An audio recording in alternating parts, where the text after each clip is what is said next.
When you press the bell, bell ఒత్తినప్పుడు the light will turn on and off. అది on అయ్యి మళ్ళీ of అయిపోతుంది. So what does it mean? దాని అర్థం ఏంటి? One of our brothers will go and see through that door. అప్పుడు ఆ ఒక సహోదరుడు వెళ్ళి ఆ డోర్ లో నుంచి చూస్తాడు బయట. Is it our brothers or is it the police? అది మన సహోదరులా లేదంటే పోలీసు వాళ్ళ? If it is our brother, మన సహోదరుడైతే he will open the door. తలుపు తెరుస్తాడు. If it is a police, police అయితే he will give an indication. లోపల వాళ్ళకు ఒక సైగ చేస్తాడు. All these people who are sitting there ఇక్కడ లోపల కూర్చున్న వాళ్ళందరూ will bring a cake. ఒక కేక్ తీసుకొస్తారు. The moment the police come, police రాగానే they take a cake.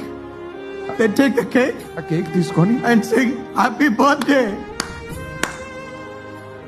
Even in order to worship, they had to use this deception. దేవుణ్ణి ఆరాధించడానికి ఇట్లాంటి మోసం వాడాలి. Here we have freedom. మనకి ఇంత స్వేచ్ఛ ఉంది.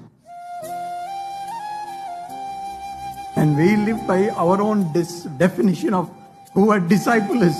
అప్పుడు మనం ఇంత స్వేచ్ఛ పెట్టుకొని ఒక శిష్యుడు అంటే ఎవరు అనేది మన సొంత నిర్వచనం మనం రాసుకొని దాని ప్రకారంగా బతికేస్తాం. If you really know how people are struggling, you can read the Bible. దేవుని యొక్క వాక్యం చదవడానికి ఎంత శ్రమ పడుతున్నారో మనకు తెలిస్తే